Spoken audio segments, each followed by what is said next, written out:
아멘. 영화 그 대부를 보면은 그 극 중에 그 마이클로 나오는 그 알파치노가 연기했죠. 자기 딸의 영세식에 참여합니다. 캐톨릭입니다. 그런데 자기 부하들에게 자신의 딸의 영세식 동안에 부하들에게 뭘 이야기하는가 하면은 자신의 정적들 여러 명이 있습니다. 한 명 한 명씩 영세식 하는 동안에 다 제거하라는 명령을 내립니다. 그리고 자신은 영세식에 참여해서 참여합니다. 그 영세식에서 신부는 그 아버지인 알파치노, 그 극중의 마이클에게 이렇게 묻습니다. 천지를 창조하신 성부, 성자, 성령 삼위 하나님을 믿습니까? 알파치노, 그 마이클은 예라고 대답합니다. 예수님이 구원자임을 믿습니까? 마이클은 예라고 고백합니다. 성령과 거룩한 공의를 믿습니까? 예라고 대답합니다. 그와 동시에 그 화면에서 보여주는 것은 그 마이클의 부하들은 정적들을 총으로 쏴서 죽입니다. 그리고 신부는 또 묻습니다. 마이클 리치, 악에서 떠나겠습니까? 예라고 대답합니다. 그 대답이 끝나자마자 자기 부하는 다른 정적을 총으로 살해합니다. 모든 악의 행실에서 떠나겠습니까? 신부가 묻습니다. 마이클은 예라고 대답합니다. 그 동시에 마이클을 부하는 또 다른 정적을 총으로 살해합니다. 많은 교회에 다니는 사람들이 영화 대부의 마이클과 같은 생각을 가지고 교회를 다닙니다. 제가 특별히 여기 표현하는 것은 교회를 다닌다고 이야기합니다. 예수를 믿는 자고 표현하지 않았습니다. 왜냐하면 그래서 자신은 예수를 믿는다고 하면서 교회를 다닙니다. 그럼에도 불구하고 자신은 연약한 인간이기 때문에, 죄성을 가진 인간이기 때문에 이 땅에 있을 동안은 죄를 지을 수밖에 없다라고 스스로 생각하면서, 그리고 자기 마음대로 살면서, 그럼에도 불구하고 나는 예수를 믿기 때문에, 신앙을 고백했기 때문에 천국에 간다라고 그렇게 생각합니다. 근데 오늘 이 본문 말씀은 이러한 생각을 가지고 있는 사람들에게 그 생각이 잘못되었음을 이야기해 줍니다. 그러한 생각을 가지고 있는 사람이 있다면 오늘 말씀은 그러한 생각을 완전히 뒤바꾸어 주게 될 것입니다. 오늘 본문을 보면 제일 중요한 것은 새로운 피조물이라는 말입니다. 예수를 믿는 자는 새로운 피조물이 되었다라고 17절에 말씀하는데, 이 새로운 피조물이 되었다는 말이 무슨 말인가 하는 겁니다. 먼저 새로운 피조물이 되었다는 말은 세상의 관점이 아닌 하나님의 관점으로 사람을 보고 예수님을 바라보게 되었다 하는 말입니다. 이것이 바로 16절에 있는 말씀입니다. 먼저 하나님의 관점으로 사람을 바라보게 되었음을 16절에 이렇게 이야기합니다. 그러므로 우리가 이제부터는 어떠한 사람도 육신에 따라 알지 아니하노라. 여기서 육신에 따라라는 말은 세상의 관점으로, 세상의 관점이 뭡니까? 돈 있고 권력 있고 힘 있는 자가 최고지 않습니까? 그 앞에 굽신거려야 되지 않습니까? 그 사람이 떵떵거리지 않습니까? 그런 세상의 관점으로 사람들을 보지 아니한다라고 이야기했습니다. 사도 바울 자신도 예수를 알기 전에, 새 피조물이 되기 전에 자신의 재능이나 성취를 굉장히 중요하게 생각했었지만은 예수를 믿은 이후에는 그것을 더 이상 중요하게 생각하지 않는다라고 사도 바울은 이야기합니다. 그것이 빌립보서 3장인데 제가 조금 전에 조금 이따 그 말씀을 나누도록 하겠습니다. 먼저 이 바울이 이렇게 말하는 이유는, 바울을 공격하는 이들이 이 고린도 교회에 들어와서 사람들을 선동해서 사도 바울을 공격했습니다. 문제는 사도 바울이 하나님의 말씀을 지금까지 그들에게 전했고 지금도 전하고 있다는 말인데, 그들이 사도 바울이 잘못된 사람이고 사람이라는 것을 이야기하면은 바울의 그 하나님의 말씀의 가르침들이 소용이 없게 되잖아요. 굉장히 큰 문제였습니다. 그래서 이 바울을 공격하는 이들도 세상의 관점으로, 그 기준으로 바울을 판단하고 공격했고 그 고린도 교회 일부 사람들을 선동했습니다. 이 사도 바울은요, 옛날 그리스도인들을 잡아서 옥에 가두는 그 죽이기까지 하는 아주 악랄한 사람들이었지 않습니까? 그런 사람이다. 그런 천성이 그런 사람인데 변화되면 얼마나 변화됐을까? 뭐 이런 거죠. 그는 변변한 추천서도 없이 지금 사역하고 있지 않느냐? 설교도 매끄럽게 이렇게 잘 하지 못하는 그런 사람이지 않느냐? 그리고 이 사람이 정말로 많은 고생을 하지 않느냐? 하나님이 정말 함께 한다면은 그 고생은 다 피해가고 어려움은 다 피해가야지. 고생이라는 고생은 혼자 다 받고 그렇게 사는데 어떻게 하나님이 함께 한 사람이라고 생각할 수 있겠는가? 세상의 관점에서 바울을 판단해서 바울을 공격하고, 그래서 바울이 전한 복음을 사람들이 더 이상 믿지 못하게 방해했습니다. 그래서 이 서신을 쓰고 있던 바울은 고린도 교회 성도를 향해서 자신도 이제 예수 그리스도를 믿은 이후에는 세상의 기준과 관점으로 판단하지 않는데, 고린도 교회 성도 너희들도 그렇게 하지 말라라고 이야기합니다. 그것은 바른 예수를 믿는 방법이 아니다. 그 길이 아니다라고 이야기합니다. 사도 바울은 빌립보서 3장 7절 8절에서 이렇게 이야기합니다. 그러나 무엇이든지 내게 유익하던 것을 내가 그리스도를 위하여 다 해로 여길 뿐더러 또한 모든 것을 해로 여기면 내 주 그리스도 예수를 아는 지식이 가장 고상하기 때문이라. 내가 그를 위하여 모든 것을 잃어버리고 배설물로 여기면. 예수를 믿기 전에 바울은요, 아주 굉장한 사람이었습니다. 혈통적으로도 그 유대인들이 그렇게 원하던 정통 히브리어였습니다. 종교적으로도 아주 흠이 없는, 종교적으로 아주 열심히 있는 자였습니다. 그리고 종교의 그 규례들을 하나도 빠짐없이 철저하게 지키는 사람이었습니다. 학문적으로도 당시 최고의 랍빈 가말리엘 스승으로부터 배운 그런 사람이었습니다. 학자였습니다. 세상의 기준을 볼 때 이 모든 것은 자랑해야 되고 내세울 만한 그 훈장이었습니다. 그러나 사도 바울은 예수를 만난 이후에 그것을 배설물로 여긴다. 배설물이 뭡니까? 똥이잖아요. 여기서 배설물로 사도 바울이 이 자기가 가지고 있는 모든 것, 자기가 지금 성취한 모든 것을 배설물로 여긴다는 말은 하나님을 섬기는 데 있어서 나의 기술이나 재능, 하나님은 전혀 필요하지 필요치 않다 하는 말이 아니에요. 이 땅에 살 때도 예수 믿는 사람은 그러한 것들이 하나도 필요 없다 그 말이 아닙니다. 오해하지 마시기 바랍니다. 우리가 한 2주 전에 제가 말씀드린 대로 천국에서도 우리가 하나님과 이 땅에서 하나님과 이웃을 위해 사용한 그런 재능, 기술, 능력들은 천국에 가서도 우리가 계속 사용하게 될 것이라는 것도 제가 말씀드렸지 않습니까? 하나님께서는 우리 재능을 사용하십니다. 하나님께서는 바울의 그 학문적인 재능을 사용하셔서 신약 성경 27권 중에 13권을 바울로 하여금 쓰게 만들었습니다. 그런 학문적 재능이 없던 걸 어떻게 그렇게 쓰겠습니까? 누가복음을 쓴 누가는요, 자신의 직업인 의사인 지식을 활용해서 누가복음, 사도행전을 쓰게 했습니다. 그래서 누가가 쓴 누가복음이나 사도행전을 보면요, 의사답게 굉장히 세밀하게 씁니다. 그리고 특별히 의학적 용어들도 종종 나오고 병을 좀 더 구체적으로 표현합니다. 예를 들어서 베드로의 장모 병을 마가는 열병이라고 이야기했지만은 그 누가는 의사이기 때문에 좀 더 정확하게 중한 열병에 걸렸었다라고 이야기합니다. 우리의 재능과 지식을 하나님이 쓰지 않는다는 말이 아니에요. 이 땅에 살 동안 그것을 이렇게 이렇게 디벨로핑하지 말라 뭐 그런 말이 아니에요.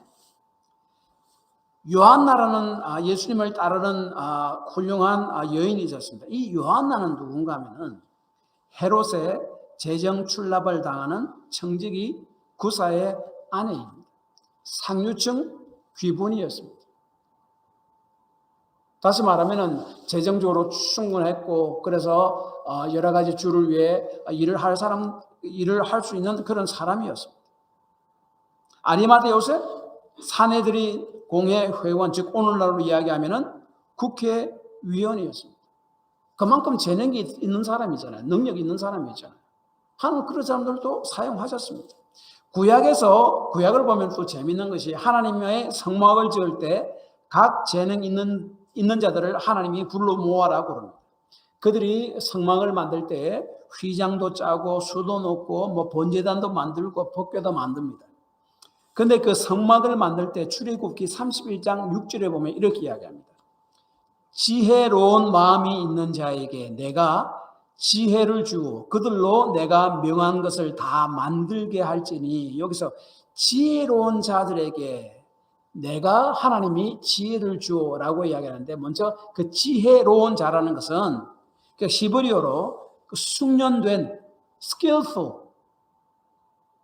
숙련된 사람이라 기술자라는 말이에요. 그 다음에 나오는 그 숙련된 기술이 있는 사람에게 내가 지혜를 주어 그들로 내가 명한 것을 다 만들게 할지니, 여기서 하나님이 그들에게 지혜를 준다는 말은 하크마라는 말로서 하나님이 주시는 지혜라는 말이에요. 다시 말하면 하나님께서 그 사람들이 가지고 있는 그 아주 재능을 성막을 만드는데 사용하셨습니다. 근데 그것만 가지고는 되지 않는다고 해요. 그래서 하나님이 그 사람이 가진 재능, 기술들 위에 하나님께서 지혜를 더 부어주셔서 하나님의 일인 그 성막 만드는 일을 잘 감당할 수 있게 하셨다라고 이야기합니다. 다시 말하면 하나님께서는 우리의 숙련된 재능, 능력 쓰십니다. 그러나 그 재능만으로는 하나님 일을 할 수 없고 그 위에 하나님의 지혜가 덧입혀져야만 합니다. 그러므로 사도 바울이 자기가 가진 모든 그 능력, 지금까지 쌓아온 모든 업적들, 그것을 배설물로 여긴다는 말은 우리의 재능, 열심, 능력이 아무짝에도 필요 없다는 말이 아닙니다. 우리의 자신의 능력이나 지식이나 재능으로서는 구원을 받을 수 없음을 확실히 알았고, 오직 예수 그리스도를 믿음으로 말미암아 구원 얻는 것밖에 없다는 것을 사도 바울이 확실히 알았다는 말이에요. 다시 말하면 자신의 재능과 능력, 그것 가지고는 내가 구원받지 못하고 하나님을 기쁘시게 하지 못하고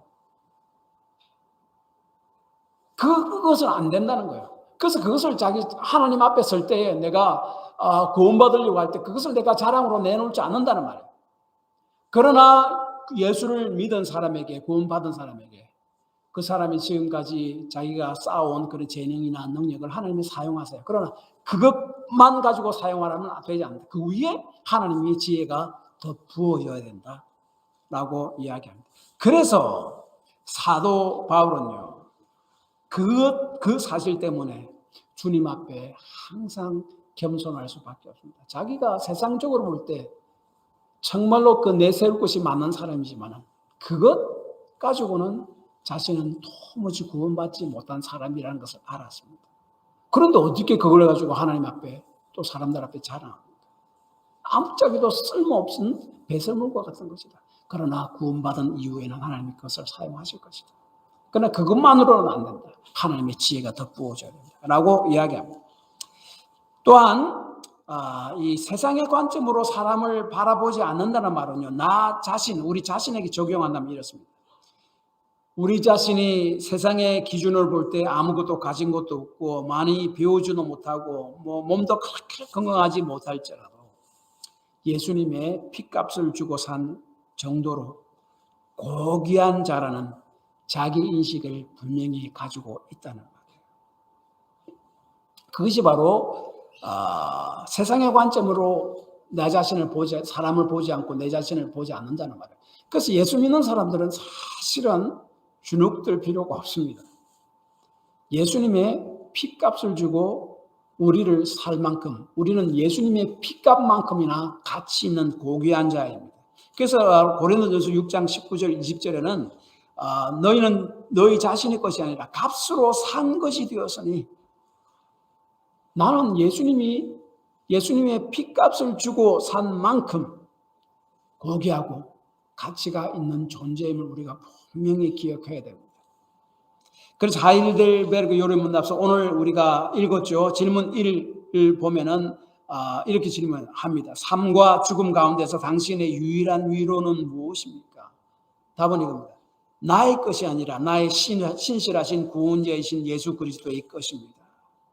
예수님은 당신 자신의 보혈의 값으로 나의 죄값을 완전히 치루셨으며 마귀의 지배로부터 나를 완전하게 자유롭게 했습니다. 그러므로 예수님은 나를 너무나도 잘 보호하시며 하늘에 계신 하나님의 뜻이 아니라면 머리털 하나라도 떨어질 수 없으며 실제로 모든 일들은 나의 구원을 위한 목적에 적합한 것들입니다.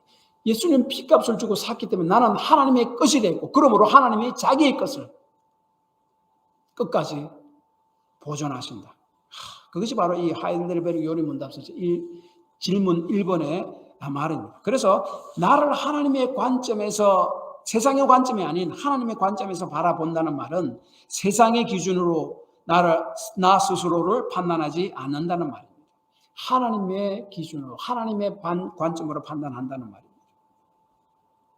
그래서 요한복음 6장 39절은 이렇게 이야기합니다. 나를 보내신 이 뜻은 내게 주신 자 중에 내가 하나도 잃어버리지 아니하고 마지막 날에 다시 살리는 이것입니다. 우리가 이 땅의 삶을 살아갈 때 여러 가지 어려움을 받고 고난을 받고 좋습니다. 그러나 한 가지 기억하십시오. 나는 예수님께서 당신의 피값을 주고 나를 살 만큼 피값만큼이나 고귀한 자이다. 그를 주께서 그러므로 나는 하나님의 것이 되었으므로 끝날까지 주께서 너는 내 것이라고 이렇게 주장할 것이다. 그렇게 클레임할 것이다. 기억하시기 바랍니다. 그래서 이 새로운 피조물이 되었다는 말은요. 더 이상 사람을 내 자신도 세상의 관점에서 세상의 기준에 의해서 판단하지 않고 하나님의 렌즈로 하나님의 관점으로 하나님의 기준으로 나 자신을 예수 그리스도 안에서 판단하고 보게 되었다는 말입니다. 또한 예수님도 더 이상 세상의 관점으로 보지 않고 하나님의 관점으로 보게 되었다는 말입니다. 세상의 기준에서 보면은 제가 지난주에 말씀드린 대로 예수님은 하나님의 저주를 받아 죽은 죄인이었습니다. 그래서 신명기 21장 22절 23절에 나무에 달려 죽은 자는 하나님의 저주를 받아 죽은 자이다. 그래서 예수님이 십자가에 못 박혀 죽었지만은 베드로전서라든지 또 성경에 보면은 십자가지만은 그 나무 십자가, 나무라는 것을 굉장히 강조를 합니다. 하나님의 저주로 받아 죽었다는 말이에요. 그런데 사도 바울은 그 영적 눈이 떠져서 예수님의 죽음은 자기 죄로 인한 그 죄가 얼마나 흉악하든지 하나님의 저주까지 받아 죽을 그러한 죄인이었다라고 생각했지만은 나중에 갈라디아서 3장 13절에 사도 바울은 이렇게 이야기합니다. 그리스도께서 우리를 위하여 저주를 받은 바 되사 율법의 저주에서 우리를 속량하셨으니 기록된 바 나무에 달린 자마다 저주 아래 있는 자라 하였습니다. 이전에는 나무에 달려 돌아가신 예수님을 보고 하나님에 대하여 흉악한 죄를 지어 죽은 자라고 생각했지만 이제 나무에 달려 죽은 것은 우리의 이 모든 흉악한 죄값을 다 짊어지고 죽으신 것이구나라는 것을 알았다라고 고백합니다. 또한 이 세상의 관점으로 예수님을 볼 때 우리는 예수를 믿는 것보다 나보다 능력이 많으신 분에게 나의 삶을 그냥 단순히 도움을 얻기 위해서 참 교회로 나는 사람들이 많습니다. 제가 얼마 전에 그 미주 중앙일보 보니까 한인들, 미주에 사는 한인들 그 분포도를 조사하는데 뭘 조사하는가 하면은 한인교회가 어느 도시에 몇 개 있는가 그것을 조사하더라고요. 왜냐하면은 그 캐톨릭과 또한 우리 개신교 다 합해서 한 70% 이상이 교회를 다닌다. 캐톨릭 교회 또 개신교회 다닌다. 개신교회는 한 60% 좀 넘습니다. 그러니까 그것만 파악해 보면은 한인이 대충 어느 지역에 얼만큼 사는가를 알 수 있대요. 많이 교회를 다닙니다. 그런데 그 사람들이 교회를 다니는 이유가 뭡니까? 정작 예수님 누구신가 바로 알고 주님을 섬기기 위해서보다는 나 자신의 필요한데 도움을 얻기 위해서 교회를 다니는 사람들이 굉장히 많죠. 그래서 이 많은 사람들이 교회를 다니지만은 그 예술 교회를 다니는 그 중심은 여전히 나 자신인 사람들이 굉장히 많습니다. 사람들이 왜 우상을 섬기는 줄 아십니까? 우리 10계명 제1계명 우상을 섬기지 말라고 그러잖아요. 하면서 2계명에 이렇게 이야기합니다. 너를 위하여 우상을 만들지 말라. 우상을 섬기는 사람의 그 본마음, 그 중심이 뭔가 하면은 나 자신이 내 중심이 있기 때문에 그렇습니다. 그래서 내 자신을 위해서 우상을 만들어 놓고 섬기는 거예요. 내 자신을, 나 자신 중심으로 사는 것이 무엇이 잘못됐습니까?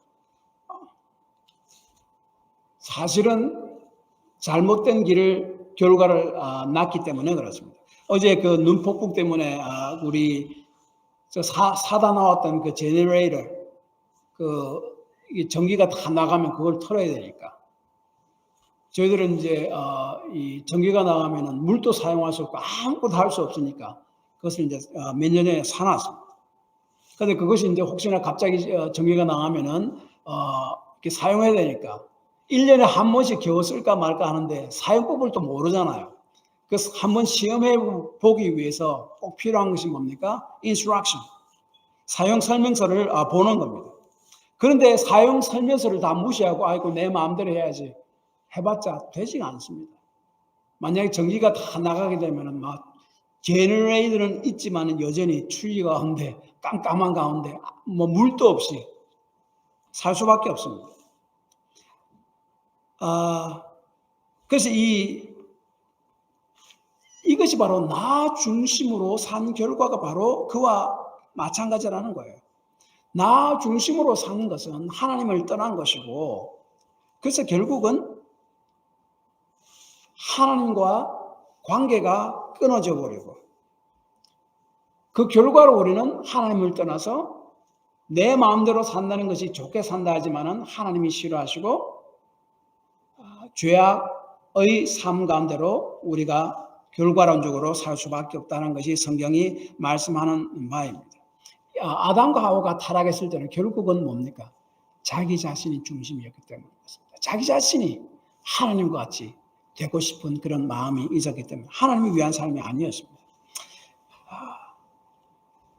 그래서 15절에 사도 바울은 이제는 자기는 자기 자신을 이 중심이 돼서 사는 것이 아니고 하나님의 사랑이 자기 자신을 컨트롤하고 이끌어서 나는 주를 위한 삶을 살게 되었다라고 말씀합니다. 그래서 예수님의 고난과 십자가를 받아들이지 못한 바울은 이제 예수 그리스도의 고난과 죽으심이 그의 믿음의 중심에 있었습니다. 세상의 관점이 아닌 하나님의 관점으로 사람을 보고 자신을 보고 예수님을 보게 되었다는 거예요. 그래서 결국 새로운 피조물이 되었다는 말은 예수님의 십자가의 죽으심과 부활이 우리의 삶과 믿음의 중심이 있어 우리의 삶을 지배하게 한다는 말이에요. 모든 것이 예수님의 십자가와 부활이 우리 중심입니다.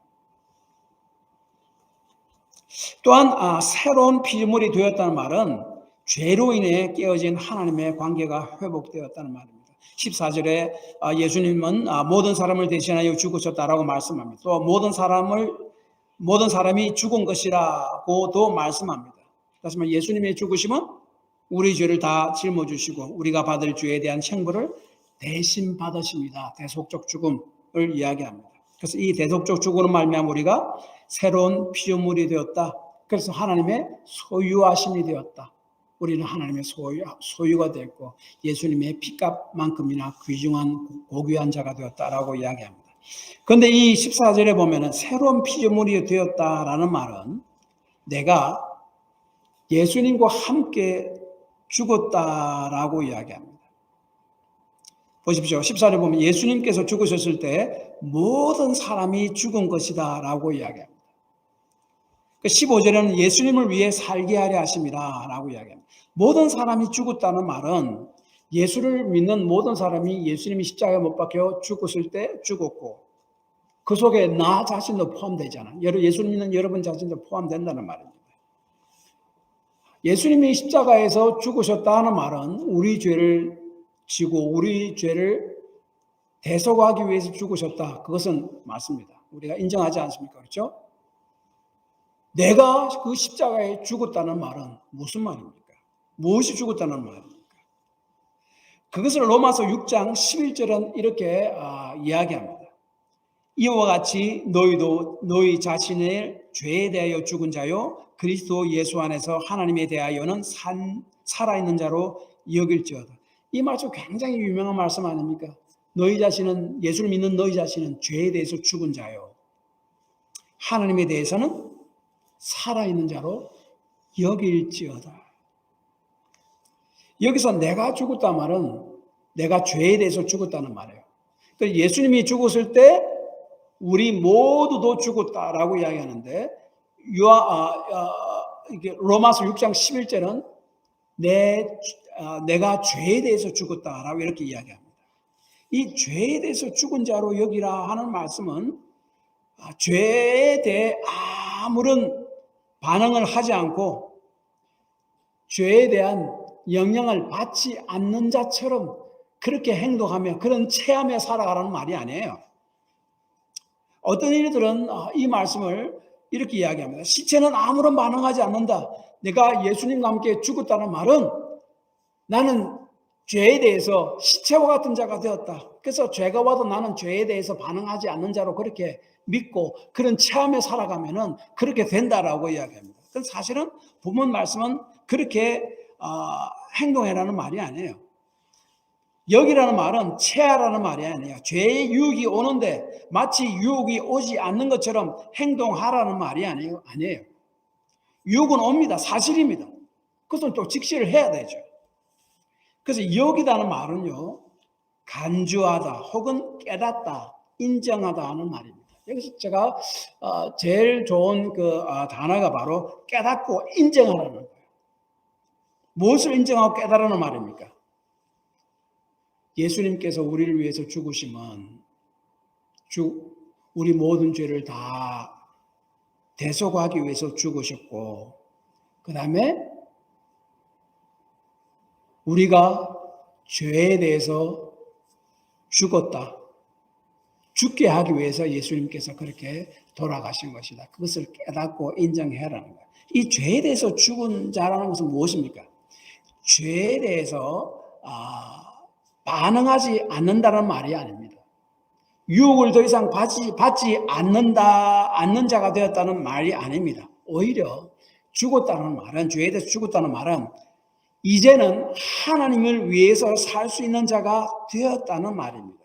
그래서 더 이상 죄 속에 끌려가지 않을 수 있는 자가 되었다는 말입니다. 물론 끌려갈 수도 있습니다. 그러나 나에게 초이스는 나에게 있습니다. 죄에 더 이상 끌려가지 않을 수 있는 자가 되었다. 그래서 오늘 본문의 15절 하반절에 보면은 죽었다가 다시 살아나신 이를 위하여 살게 하려 하심이라. 예수님을 위해서 살 수도 있는 그런 자로 만들었다는 말입니다. 그것이 바로 죄에 대해서 죽었다는 말이고 우리 모두가 십자가에서 죽었다는 말입니다. 보십시오. 예수를 믿기 전에는 하나님의 말씀이고 뭐고 하나님을 따라 살고 말씀을 따라 살고 하나님 위해 살고 그래서 사실은 전혀 관심이 없었습니다. 그러나 예수를 믿는 사람은 그 가운데 성령께서 오셔서 하나님의 말씀과 하나님의 관심이 있는 자가 되었습니다. 이 말은 본문 15절에 의하면 우리를 위해 죽었다가 다시 살아나신 이를 위해 살 수 있게 되었다 하는 말이에요. 그 예수 믿은 이후에 하나님이 기뻐하고 결국은 나에게 유익되는 일과 삶을 선택할 수 있게 되었다 하는 말이에요. 내가 아무런 반응하지 않게 되었고 그런 유혹이 더 이상 나에게 오지 않는 자가 되었다라는 말이 아니에요. 여전히 유혹이 옵니다. 내가 반응할 수도 있습니다. 그래서 로마서 6장 11절은 너희 죄에 대해 죽은 자로 여길지어다라고 이야기하고 있고 그 뒤에 12절 13절에서 몸의 사욕에 순종하지 말고 너희 자신을 하나님께 드려라 라고 이야기합니다. 몸의 사욕에 순종할 수도 있다는 거죠. 하나님께 우리 자신을 안 드릴 수도 있다는 거예요. 예수 믿기 이전에는 너희들은 그렇게 할 수 없었다. 초이스가 없었다. 그냥 그 길로밖에 갈 수밖에 없었다. 그러나 이제 예수를 믿고 난 이후에는 하나님께 성령을 부어주셔서 너희들을 깨닫게 해주셔서 몸에 들어온 사욕에 따라 살지 않는 선택을 할 수 있는 자가 되었고, 주를 위해 살기로 그 삶을 선택할 수 있는 자가 되었다라고 이야기합니다. 이러한 삶이 죄에 대해서 죽은 자로 여기는 삶이고 새로운 피조물로서의 삶입니다. 이 굉장히 중요한 이야기입니다.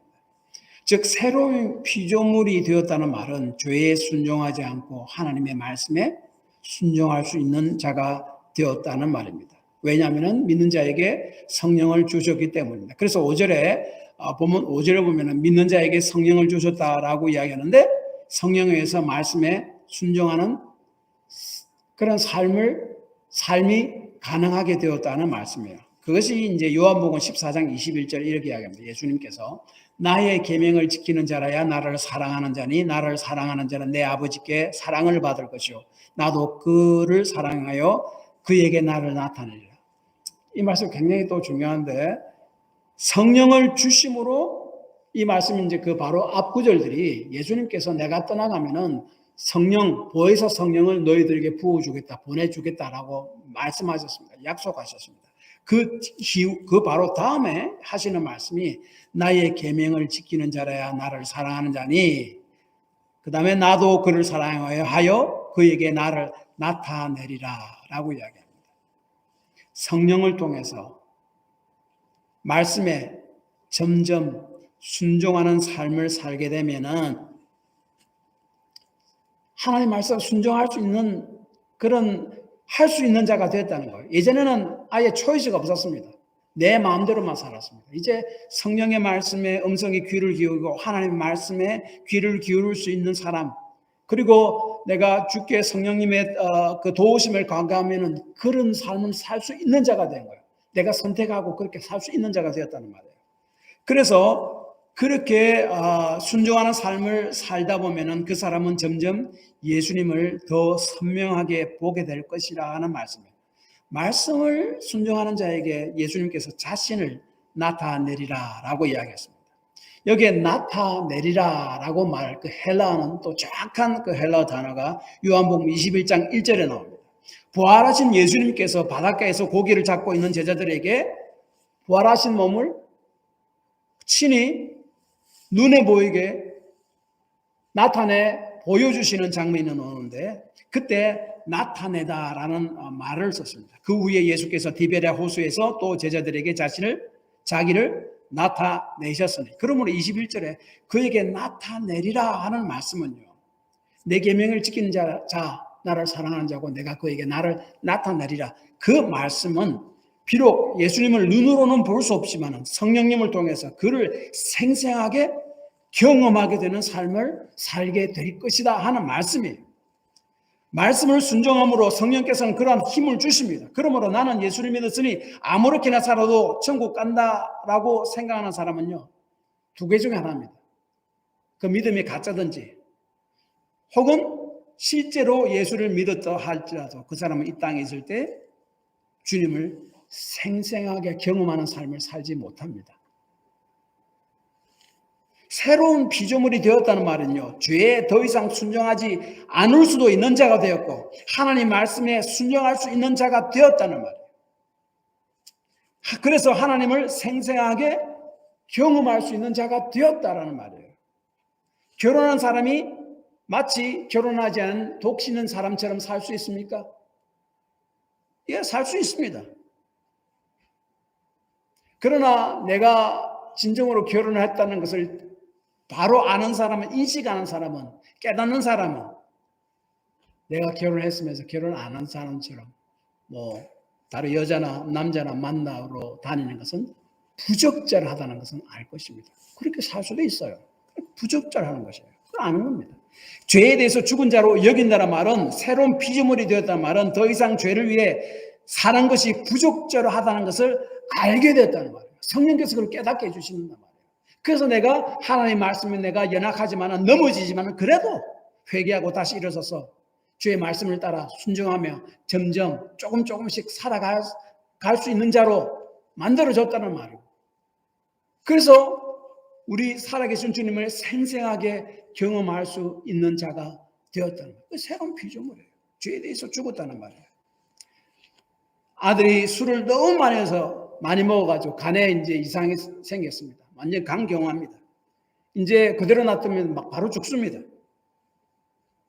간 이식 수술을 하지 않으면 큰일 나 바로 죽게 되어 있습니다. 그런데 자기 나이 많은 아버지가 자신의 건강의 위험에도 불구하고 자신의 아들을 너무나 사랑하는 나머지 자신의 간의 일부를 떼어서 아들에게 이식을 했습니다. 성공적으로 그 수술이 잘 맞춰졌습니다. 다 회복한 아들이 다시 술에 찌들려 살 수가 있겠습니까? 예, 살 수가 있습니다. 그러나 그 아버지가 자신에게 무엇을 했는가를 분명히 인식하고 깨닫고 아는 아들이라면 그렇게 하지 않을 것입니다. 그것이 바로 죄에 대해서 죽은 자로 여길지어라는 말의 의미이고 이것이 바로 새로운 피조물이 되었다는 말의 의미입니다. 그래서 본문 14절에 보면은 예수님과 함께 죽었다고 말씀하고 15절에 보면은 죽었다가 다시 살아났다고 이야기하는데 살아있는 자로 표현합니다. 왜 살아났습니까? 하나님을 위해서 살 수 있는 자로 다시 살아났다. 그렇기 때문이다라고 이야기합니다. 예, 예수님께서 죽으시고 우리도 죽으셨고 그때 우리도 죽었고 예수님께서 다시 살아나셨듯이 우리도 다시 살아나는데 새로운 피조물로서 하나님을 위해서 일할 수 있는 자로 다시 살아났다고 이야기합니다. 내 마음대로 다시 이전으로 돌아갈 수도 있습니다. 그러나 하나님을 위해 살 수도 있는 자로 하나님께서 그렇게 만들어놨습니다. 우리 속에 성령을 부어주셨기 때문에 그렇습니다. 그래서 하나님을 위해 일하는 자로 다시 살아났다는 사실은 굉장히 중요합니다. 죄의 본질은 바로 내 자신은 내 중심이기 때문에 거기서 옮겨나서 내 삶의 중심이 하나님이 되기 때문입니다. 그 삶이 가장 만족한 삶이고 복된 삶이고 나뿐만 아니라 하나님께도 영광되는 삶이에요. 앞에도 제가 말씀드린 대로 제가 그 제너레이터 전기 갔을 때 전기를 공급해 준 그 시험할 때 인스트럭션대로 사용 설명서대로 사용하지 않고 그대로 하지 않고 내 마음대로 해봤자 되지가 않습니다. 설명서대로 하는 것이 내한테 유익입니다. 하나님의 말씀에 따라서 죄도 선택할 수 있고 주의 말씀을 선택할 수 있습니다. 우리가 이 땅에 사는 동안 100%는 다 그렇게 할 수 없습니다. 그래도 넘어졌을 때 회개하고 일어나서 다시 주의 말씀을 선택하기로 결심하고 나아가는 자. 제너레이터가 바로 작동되는 것 같습니다. 하나님이 그에게 나타내신다고 합니다. 하나님을 생생하게 경험할 것이다 라고 이야기합니다. 그래서 새 피조물이 되었다는 말은 죄성이 완전히 없어졌다는 말이 아닙니다. 그것은 우리가 하나님 나라에 갈 때 그렇게 될 것입니다. 이 땅에 살 때 우리가 하나님 나라에 갈 때까지 여전히 옛 피조물의 그 죄성이나 함께 남아 있습니다. 우리를 때때로 많이 괴롭힐 것입니다. 그러나 아직 그 새 피조물이 완전하게 되지 않았습니다. 지금 계속적으로 만들어가고 있습니다. 그래서 그 헬라의 원문에 보면은 오늘 17절에 그 새 것이 되었도다라는 말씀을 완성형, perfect로 사용했습니다. 그래서 그 영어 성경 넷 바이블 보면은 new has come. 새 것이 이미 왔고 지금도 계속 오고 있다. 새로운 피조물이란 그 사람 속에 죄성이 아직 남아있지만은 그것이 그 사람은 그 죄의 길이 아니라 하나님의 길을 선택할 수 있는 능력이 새롭게 주어졌다는 말이에요. 성령을 의지함으로 그렇게 할 수 있는 자가 되었다는 말이에요. 물론 안 할 수도 있습니다. 그러나 선택은 우리 자신에게 있다는 거예요. 이것을 로마서 6장 11절 이와 같이 너희도 너희 자신을 죄에 대해서 죽은 자요 예수 그리스도 안에서 하나님에 대하여 산 자로 여길지어다. 어거스틴 그 유명한 중세 시대 때 유명한 그 어거스틴, 그 밀란에서 그 회개를 하고 예수를 믿었습니다. 그 어거스틴 글들, 참회록들 아직까지 사람들이 읽고 있습니다. 그리고 어거스틴이 그 어떻게 이게 사람들에게 설교 혹은 연설을 잘 하는가 하는 그 세 가지 요점인데 그것을 아주까지 사용합니다. 그만큼 유명한 사람입니다. 이 사람이 아주 타락한 삶을 살았어. 예수 믿기 전에. 나중에 예수를 믿고 자기 고향으로 돌아왔습니다. 이전에 죄악 속에 살 때 같이 막 함께 놀던 어떤 여자친구가 자신을 부르면서 어거스틴 나예요 라고 불렀습니다. 같이 놀자고 이젠 것 같이. 그때 어거스틴은 이렇게 대답했습니다. 그래, 그런데 나는 내가 아니야. 자신은 이제 죄의 본성에 따라 살 수밖에 없는 그런 존재가 더 이상 아니다는 거예요. 나는 그렇게 하기 싫다는 거예요. 나는 그걸 선택할 수 있고 하나님 길을 선택할 수 있는 자가 되고 이제는 내가 아니다는 말이에요. 내가 예수님과 함께 죽었다는 말은 새로운 피조물이 되었다는 말은 나는 더 이상 죄를 지을 수 없는 존재가 되었다는 말이 아니라 성령을 주셔서 하나님의 말씀에 순종할 수 있는 자가 되었다는 말이고 성령님에 의해서 죄의 길을 선택하지 아니하고 하나님의 길을 선택할 수 있는 능력이 주어졌다는 말이다. 그래서 매일매일 하나님의 길을 선택함으로 하나님을 생생하게 경험하는 삶을 살 수 있는 자가 되었다는 말이에요. 그래서 결론적으로는 이 말씀입니다. 새로운 피조물이 되었다는 말은 예수님의 십자가의 렌즈로 자신과 다른 사람과 예수님을 본다는 말이고 죄로 인해서 깨어진 하나님 관계가 다시 회복되었다는 말이고 더 이상 죄의 길을 선택하지 않고 하나님 말씀을 순종하는 길을 선택할 수 있는 능력이 나에게 주어졌다는 말이고 그러므로 죄악된 땅에서도 하나님을 생생하게 경험할 수 있는 자가 되었다는 말이에요. 그러므로 예수 그리스도로 말미암아 새롭게 지어진 자로서 하나님을 생생하게 매일매일 경험하는 삶을 꼭 살아가시길 바랍니다. 기도합시다.